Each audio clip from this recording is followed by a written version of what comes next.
सरस्वती विद्या मंदिर inter college Madhopuri के online classes में आप सभी बच्चों का स्वागत है। आज हम 12th बायोलॉजी के अंतर्गत परपरागण का अध्ययन करेंगे। परपरागण क्या होता है? प्रायः परपरागण की क्रिया एक ही जाति के दो अलग अलग पौधों के मध्य होती है। मतलब मान लीजिए ये जो हमने पादप बनाए हैं, प्लांट बनाए हैं, दो पौधे हैं, तो इन दो पौधों के पुष्प एक ही जाति के पौधे हैं दोनों एक ही जाति के पौधों के मध्य यदि पॉलिनेशन की क्रिया होती है, परपरागण की क्रिया होती है, परागण की क्रिया होती है, तो उसे पॉलिनेशन कहा जाता है। When the pollination take place in between two different flower of two different plant of the same species then it is called xenogamy. जब पुष्प के परागण की क्रिया उसी जाति के दूसरे पौधे के वर्तिकाग्र पर पहुंचने से होती है तो इस क्रिया को परपरागण कहते हैं। प्रायः परपरागण की क्रिया में बीज उत्पन्न करने के लिए एक ही जाति के दो पौधों का होना आवश्यक होता है। प्रायः परपरागण की क्रिया से नई जातियों की उत्पत्ति या नए वैरायटी के कैरेक्टर्स को हम आसानी से पा सकते हैं। तो परपरागण के लिए कौन कौन सी युक्तियां हैं जिसका हम अध्ययन करेंगे। देखिए, हमने कुछ कंट्रीब्यूशंस फॉर क्रॉस पॉलिनेशन, मतलब क्रॉस पॉलिनेशन के लिए कुछ युक्तियां लिखा है। पहला है यूनिसेक्सुअलिटी, दूसरा है सेल्फ स्टेरिलिटी, तीसरा है सेल्फ पॉइजनिंग, चौथा है डाइकोगैमी, पांचवा है हेट्रोमॉर्फिज्म और छठा है हर्कोगैमी। अब ये इन्हीं एक एक लाइन को एक एक का डिस्क्राइब करेंगे। देखिए, यूनिसेक्सुअलिटी क्या होती है? यूनिसेक्सुअलिटी पौधों में दो प्रकार से पाई जाती है। एक तो पौधे होते हैं मोनोसियस और एक होते हैं डायोसियस। दो तरीके से। मोनोसियस मतलब कि जब नर मादा पुष्प जब नर और मादा पुष्प एक ही पौधे पर पाए जाएं तो ऐसे प्लांट को बोलते हैं मोनोसियस प्लांट। और जब जैसे आपका मक्का है, मेज, लौकी है, कद्दू है, ये सब मोनोसियस होते हैं। और डायोसियस कंडीशन क्या होती?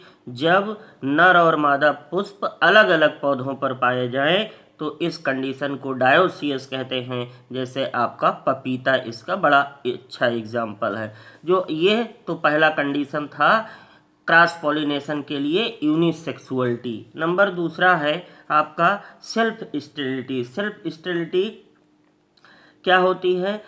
सेल्फ स्टेरिलिटी या इसको इनकम्पैटिबिलिटी भी कहते हैं।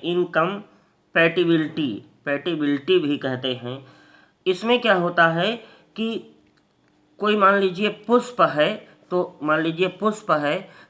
इस पुष्प में क्या होता कि इस पुष्प का परागकण जो उसी पुष्प के वर्तिकाग्र पर गिरता है तो उसका जर्मिनेशन नहीं होता है। मतलब उसका जो परागकण है वो उसी पुष्प के लिए जर्मिनेट नहीं कर पाता है। ये दूसरे पुष्प पर गिरेगा तो वो जर्मिनेट कर लेगा, लेकिन यदि उसी पुष्प पर वह परागकण, मान लीजिए ये बाइसेक्सुअल फ्लावर है, तो यदि इसी पर यह गिरेगा तो इसका पॉलिनेशन नहीं संभव हो पाएगा। जैसे मुख्यतः आलू या पोटैटो में ये कंडीशन पाई जाती है।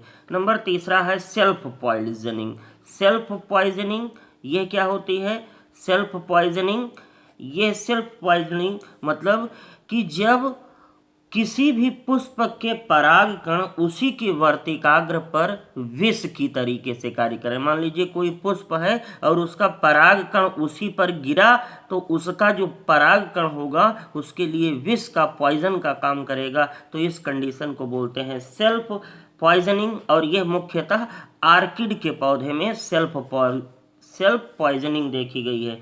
नंबर चौथा है डाइकोगैमी एक ऐसी कंडीशन, एक हमने सेल्फ पॉलिनेशन पढ़ाया था तो होमोगैमी बताया था। होमोगैमी मतलब कि जब मेल फ्लावर, मतलब मेल रिप्रोडक्टिव ऑर्गन्स और फीमेल रिप्रोडक्टिव ऑर्गन्स साथ साथ डेवलप्ड होते हैं, साथ साथ मैच्योर होते हैं, तो उसको होमोगैमी कहा जाता है। और जब मेल और फीमेल रिप्रोडक्टिव ऑर्गन्स अर्थात पुंकेसर और स्त्री केसर अलग अलग समय पर डेवलप्ड होते हैं, अलग अलग समय पर डेवलप्ड होते हैं, तो इस कंडीशन को बोला जाता है डाइकोगैमी। अब इसमें दो कंडीशन होता है।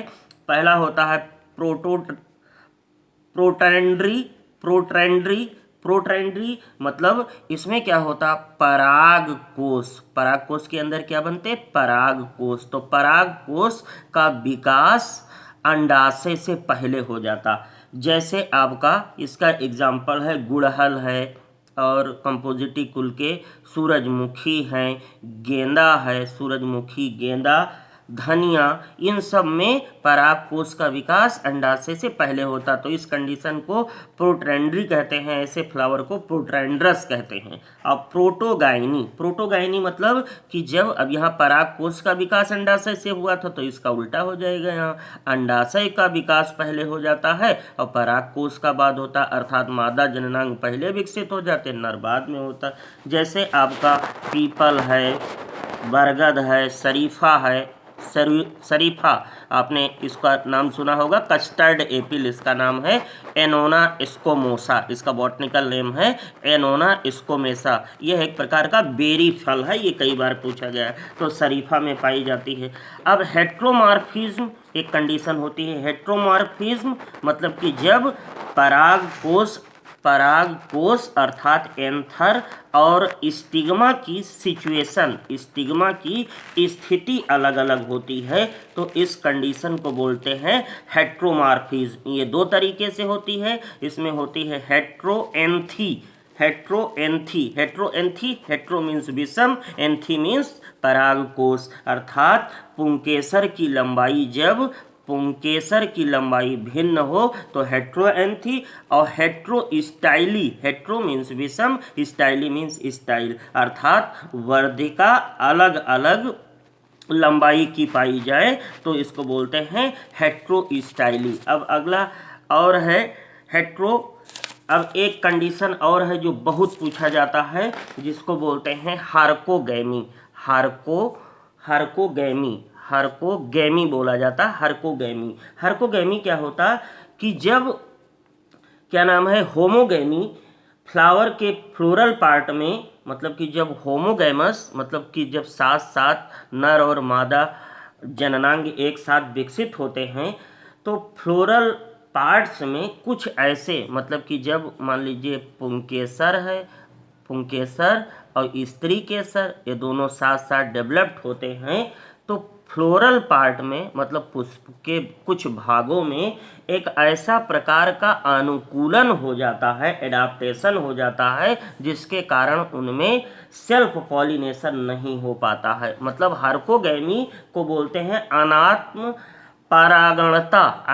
परागणता। ये बहुत बार पूछा गया है कि जब पुंकेसर और स्त्री केसर जो नर जननांग और मादा जननांग हैं, उनमें कुछ ऐसे एडाप्टेशन हो जाते हैं जिसके कारण उनमें सेल्फ पॉलिनेशन नहीं हो पाता, तो इस कंडीशन को हार्कोगैमी कहा जाता। अब इसमें क्या होगा कि जैसे मान लो पराग कोश हैं, अब पराग कोश ये मान लीजिए पराग कोश है, और पराग कोश और ये मान लीजिए स्टिग्मा है, ये दोनों बहुत दूर दूर हो जाए, मतलब पराग कोश और स्टिग्मा बहुत दूर दूर हो जाए, तो पराग कण गिरेगा तो स्टाइल के पास नहीं पहुंच पाएगा, स्टिग्मा पर नहीं पहुंच पाएगा। या पराग कोश का मुंह इधर है, मतलब पराग कोश इधर की तरफ ऐसे लटका है, इस तरीके से पराग कोश है, और स्टिग्मा इधर है, तो पराग कण जब गिरेगा तो नीचे जाएगा कि उड़कर ऊपर पहुंचेगा, नहीं पहुंच सकता। तो ये पराग कोश इधर की तरफ है, स्टिग्मा इधर की तरफ है, तब भी पॉलिनेशन की क्रिया नहीं हो पाए जी।